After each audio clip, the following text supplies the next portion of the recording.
அன்பிற்கு இனியவர்களுக்கு இனிய வணக்கம். ஆஸ்திரிய நாட்டில் அழகு மிகுந்த இடங்கள் பல உள்ளன.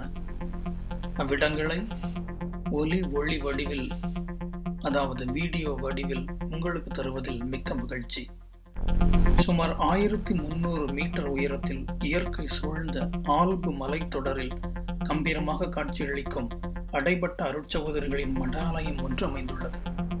விண்ணுலக அன்னையின் பெயர் கொண்ட இம்மடாலய அருட்சகோதரிகளின் இல்லம் பொங்காவ் எனும் மாவட்டத்தில் கிண்டர்ஆல்ம் எனும் இடத்தில் அமைந்துள்ளது. இந்த மடாலயம் அமைந்துள்ள மலைப்பகுதியை ட்ரோன் மூலமாக எடுக்கப்பட்ட எழில் மிகுந்த இந்த இடத்தை நாம் பார்க்க போகின்றோம். பார்த்து மகிழுங்கள். நின்று நிதானமாக அந்த மலைத்தொடரின் அழகை, மலையில் தவழும் மேகங்களினுடைய அழகை பார்த்து மகிழுங்கள். இந்த அழகு கடவுளால் கொடுக்கப்பட்டது. இந்த அழகிய மலைத்தொடரில் அமைந்திருக்கின்ற இந்த மடாலயத்தில் அருட்சகோதரிகள் தங்களுடைய துறவற வாழ்வை மேற்கொண்டு வருகிறார்கள். பனிக்காலத்தில் இந்த இடம் முழுவதும் ஏறக்குறைய 5-6 மீட்டர்களுக்கு மேல் பனியால் சூழப்பட்டிருக்கும். எனவே இந்த காலங்களில் ஏறக்குறைய 30-35 நாட்கள் இந்த மடாலயத்தை விட்டு வெளியே அவர்களால் வர முடியாது. இப்படிப்பட்ட இந்த இடத்தை, அழகை, கடவுள் இந்த பூமியில் வரைந்திருக்கின்ற இயற்கை எழில் கொஞ்சும் ஓவியத்தை நீங்கள் பார்த்து மகிழுங்கள். பனிக்காலத்தில் பனி சூழ்ந்திருக்கும் இப்பகுதியினுடைய புகைப்படத்தை வீடியோவின் இறுதியில் வைத்திருக்கின்றேன். அதையும் பார்த்து விடுங்கள்.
நீங்கள் பார்க்கும் இந்த சின்ன சின்ன அறைகளில் அருட்சகோதரிகள் தங்கி இருக்கின்றார்கள். இந்த இடத்தை பற்றி நீங்கள் மேலும் தெரிந்து கொள்ள வேண்டும் என்று சொன்னால், கிண்டர்ஆல்ம் என்று நீங்கள் யூடியூப்பில் தட்டச்சு செய்து தேடினீர்கள் என்று சொன்னால் இந்த இடத்தை பற்றிய தரவுகள் உங்களுக்கு கிடைக்கும். ஆனால் இதை போன்ற ஒரு பறந்து விரிந்த ட்ரோன் வியூ உங்களுக்கு கிடைக்காது. எனவே இந்த அருட்சகோதரிகளுக்காக நீங்கள் ஜெபித்துக் கொள்ளுங்கள். அவர்கள் நமக்காகவும் ஜெபிக்கிறார்கள்.